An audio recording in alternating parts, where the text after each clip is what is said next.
Students, today's our Sanskrit term. आज का हमारा टॉपिक है क्रिया धातु का परिचय। क्रिया धातु परिचय। तो देखिए, संज्ञा सर्वनाम से वाक्य क्यों नहीं बनते? कर्ता के साथ क्रिया लगाओ वाक्य तभी बनते हैं, है ना। एक चित्र देख रहे हैं आप सामने। एक चेहरा जो है वो पूछ रहा है संज्ञा और सर्वनाम से वाक्य क्यों नहीं बनते। दूसरा कह रहा है कि जब तक कर्ता के साथ क्रिया नहीं लगेगी बच्चों, तब तक वाक्य नहीं बनेंगे। जब कर्ता के साथ क्रिया लग जाएगी वाक्य तभी बनते हैं। आगे देखिए, जिन शब्दों के द्वारा किसी कार्य के करने या होने का पता चलता है उन्हें धातु या क्रिया कहते हैं। ठीक है, अब आप देखिए, संस्कृत में जिसे हम क्रिया, हिंदी में जिसे हम क्रिया कहते हैं बच्चों, उसे हम संस्कृत में क्या कहते हैं? धातु। ठीक है, तो यही लिखा है, जिन शब्दों द्वारा किसी कार्य के करने या होने का पता चलता है उन्हें धातु कहते हैं। जैसे गम, गम क्या है? धातु है। और जाना क्या है? क्रिया हो गई। पद, पठ धातु है, पढ़ना क्या है? क्रिया हो गई।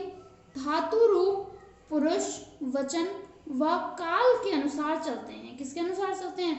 पुरुष के अनुसार।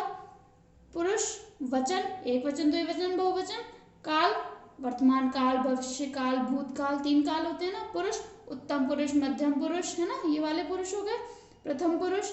तो ऐसे धातु रूप पुरुष, वचन व काल के अनुसार चलते हैं। धातु रूपों के काल को हम लकार कहते हैं। क्या कहते हैं? धातु रूपों के काल को लकार कहते हैं। धातुएं 2 प्रकार की होती हैं, अपरिवर्तनीय होती हैं बच्चों और परिवर्तनीय। कौन कौन सी? अपरिवर्तनीय और परिवर्तनीय।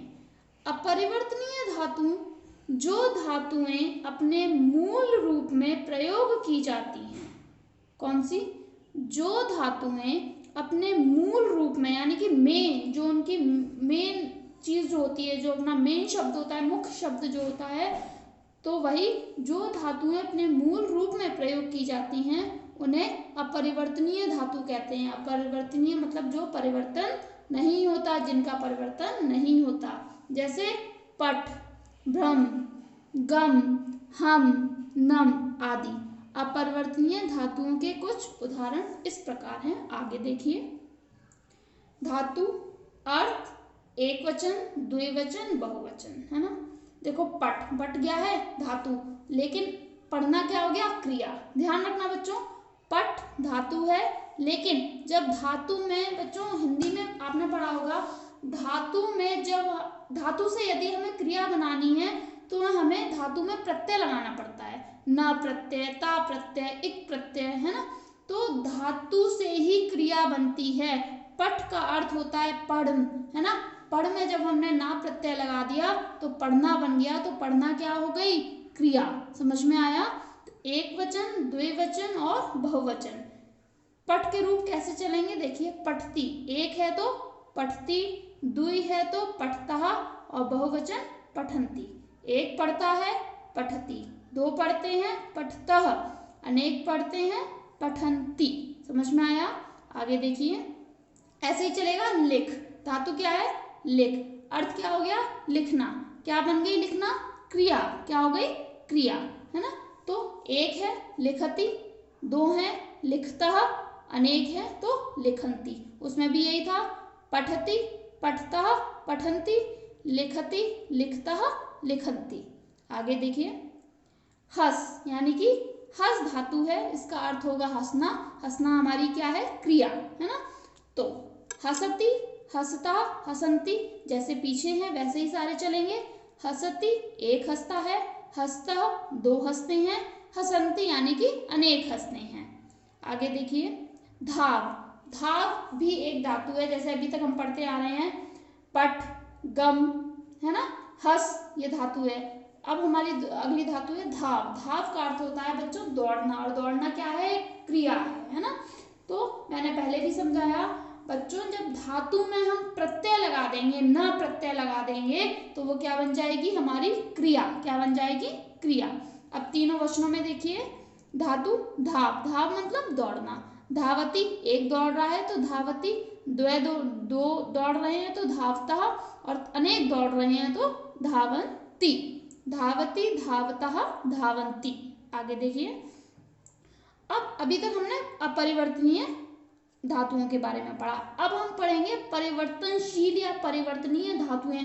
जो धातु अपने मुख्य रूप में ना रहकर परिवर्तित हो जाती है, अपने शब्द में चली जाती है, वो क्या कहलाती है? परिवर्तनीय धातु। जिन धातुओं के मूल रूप को बदलकर प्रयोग किया जाता है, मैंने वही बताया, जो अपने मुख्य रूप से हटकर कितनी और शब्दों में प्रयुक्त की जाती हैं, उन्हें क्या कहते हैं? परिवर्तनीय धातु। ठीक है, जैसे गम। अब गमती, गमता, गमनती नहीं होगा बच्चों, क्या होगा? गम का अर्थ होता है जाना। ठीक है, तो जाना यानी कि गच्छ, गच्छति, गच्छता, गच्छन्ति। पा, पा का अर्थ होता है पीना, तो संस्कृत में पिब, पिबति, पिबता, पिबन्ति, है ना। ऐसी भू, स्था, ये सारे। अब देखिए इसके परिवर्तनीय धातुओं के कुछ उदाहरण, जैसे धातु अर्थ एक वचन, द्विवचन, बहुवचन। जैसे हम अपरिवर्तन में चले थे वैसे ही हम परिवर्तनीय में चलेंगे। बस यहाँ क्या हो जाएगा? अपरिवर्तनीय धातु जो बदलती नहीं थी, और यहाँ पर धातु जो है वो अपने मुख्य रूप से हटकर क्रिया में चली जाएंगी। देखिए पा, पा का अर्थ होता है पीना, है ना। पा, इसका धातु जो मूल धातु जो है वो पा है, लेकिन हम परिवर्तन होनी है हमारी धातु, तो क्या हो गया? पिब, पिब, है ना। तो पीना अर्थ हो गया पीना। पिबती, पिबतः, पिबन्ति। अब परिवर्तन में भी यही रूप चला था बच्चों कि एक है तो पिबती, दो है तो पिबतः, और अनेक है तो पिबन्ति, है ना। आगे देखिए, तो मतलब तर, यानी कि अर्थ क्या हुआ? तैरना। मूल रूप क्या है? त्र, है ना, और मूल रूप से हटकर इसका क्या हुआ? तर। तर का हिंदी अर्थ तैरना। तो तरति, तरतः, तरन्ति। एक है तरति, दो है तरतः, अनेक है तो तरन्ति, है ना। आगे देखिए, इस पाठ में लट लकार के विषय में पढ़ेंगे। हमारा जो आपका जो सिलेबस में चैप्टर है उसमें इस वाले पाठ में हम वर्तमान काल के बारे में पढ़ेंगे। किसके बारे में पढ़ेंगे? वर्तमान काल। बच्चों वर्तमान काल को संस्कृत में लट लकार कहते हैं। क्या कहते हैं? लट लकार के विषय में पढ़ेंगे। वर्तमान काल में धातु रूप बनाते समय धातु में निम्न प्रत्यय जोड़ते हैं। मैंने पहले भी बताया था, यदि हमें क्रिया बनानी है तो हम हिंदी में क्या करते हैं? धातु में ना प्रत्यय जोड़ देंगे तो वो क्रिया बन जाएगी, है ना। इसमें भी यही लिखा है कि वर्तमान काल में यानी कि लट लकार में धातु रूप बनाते समय धातु में हमें प्रत्यय जोड़ने पड़ते हैं। आगे देखिए, पुरुष, प्रथम पुरुष, मध्यम पुरुष, उत्तम पुरुष, संस्कृत में 3 होते हैं।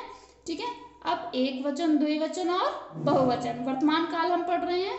धातु प्लस धातु के साथ एक वचन में क्या लगेगा? प्रथम पुरुष के अंतर्गत अति, द्विवचन में अतः, बहुवचन में अंति। समझ में आया? बहुत ध्यान से पढ़ना बच्चों। फिर एक बार बोल रही हूँ, लट लकार के रूप अभी हम बनाएंगे। प्रथम पुरुष 3 होंगे, प्रथम पुरुष, मध्यम पुरुष और उत्तम पुरुष। एक वचन, द्विवचन और बहुवचन। मैंने पहले भी बताया, पुरुष 3, वचन 3, है ना। पुरुष 3 हो गए, वचन भी 3 हो गए। अब देखो हमारी जो है वो धातु है। धातु प्लस अति, धातु प्लस अतः, धातु प्लस अंति, ये हमारा प्रथम पुरुष चलेगा। मध्यम पुरुष क्या चलेगा? धातु, जो भी हमारी धातु होगी उसमें हम क्या लगा देंगे? असे। क्या लगा देंगे? असे। द्विवचन में धातु जो भी होगी उसमें क्या लगा देंगे? अथः। क्या लगा देंगे? अथः। बहुवचन में धातु के साथ क्या लगा देंगे? अथ। क्या लगाएंगे? अथ। ऐसे ही हमारा उत्तम पुरुष चलेगा। एक वचन में धातु जो भी होगी, पट होगी, गम होगी, पिब होगी, जो भी धातु होगी, हस होगी, उसमें हम उत्तम पुरुष के एक वचन में क्या लगाएंगे? आमी। क्या लगाएंगे? आमी। द्विवचन में आवह। क्या लगाएंगे? आवह, धातु के साथ। और बहुवचन में आमह। क्या लगाएंगे? आमह। अब मैं एक पठ का पढ़ रही हूं, आप लोग बहुत ध्यान से देखना। पठति, अति लग गया। पठता, पठन्ति, पठति, पठता, पठन्ति, असी लगना है। मध्यम पुरुष देखिए दूसरी लाइन, पठसी, पठ धातु चल रही है बच्चों। पठसी, पठतः, पठत। आमी, पठामी, पठावह, पठामह। समझ में आया? फिर से देखिए, पठति, पठतः, पठन्ति, पठसी, पठतः, पठत, पठामि, पठावह, पठामह। आगे देखिए, जो मैंने आपको बताया वही है। पठ धातु लट लकार का कर्ता के साथ प्रयोग कैसे करना है। कर्ता यानी कि काम को करने वाला। हम संस्कृत में कैसे कहते हैं, वह, यह, है ना। हिंदी में हम क्या कहेंगे, सह। हिंदी में हमने कहा वह, यह, संस्कृत में हमने कहा सह, है ना। तौ, ते, त्वम, युवाम, यूयम, है ना। देखो प्रथम पुरुष सह पठती यानी कि वह पढ़ता है। एक वचन मैंने यहाँ पे पठती लगाया बच्चों। क्यों लगाया है यहाँ पे पठती, क्योंकि सह मतलब एक यानी कि वह, है ना। तो हमें एक है, प्रथम पुरुष है, एक वचन है, तो हमें क्या लगाना है, अति। पठ में अति, पठती। तो तव पठता यानी कि दो बालक पढ़ते हैं, तो तव पठता, दो में द्विवचन में क्या लगना है, अतः, पठतः। बहुवचन ते पठंती, वे सब बालक पढ़ते हैं। जब बहुवचन आ गया तो क्या लगाएगा, अंति, पठंती। समझ में आया आपको सभी को। अब बालिकाएं होंगी तो वह बालिका पढ़ती है, सा पठती, वे दो बालिकाएं पढ़ती हैं, ते पठता, वे सब बालिकाएं पढ़ती हैं, तह पठंती। समझ में आया। आगे देखिए मध्यम पुरुष, त्वम पठसी, त्वम पठसी, युवाम पठता, यूयम पठत, अहम पठामी, आवाम पठावा, व्यम पठावा। जैसा कि मैंने बताया वैसे ही रूप चलेंगे आपके। विशेष बच्चों हमें ध्यान में क्या रखना है, कर्ता के लिंग परिवर्तन से धातु परिवर्तित नहीं होती। जैसे कि यदि यहाँ पे पुल्लिंग आ गया, स्त्रीलिंग आ गया, बालक या बालिका आ गया, जैसे कि अभी मैंने बताया, तो हमारी धातु परिवर्तित नहीं होगी। ऐसा नहीं होगा कि अभी हमारी पठ धातु चल रही है तो हम गम धातु ले आए, ऐसा नहीं होगा। लिंग के परिवर्तन होने से हमारी धातु परिवर्तित नहीं होती है। तो आगे देखिए, धातु को इंगित करने के लिए सही का चिन्ह प्रयोग किया जाता है। परिवर्तनीय धातुओं का परिवर्तित रूप प्रयोग किया जाता है, जैसे गम अति, गमति, गलत। गम का क्या हो जाएगा परिवर्तन रूप, गच्छ, तो गच्छ धन अति, गच्छति। समझ में आया आप सभी को। ऐसे ही हम क्रिया और धातु के रूप में चलेंगे।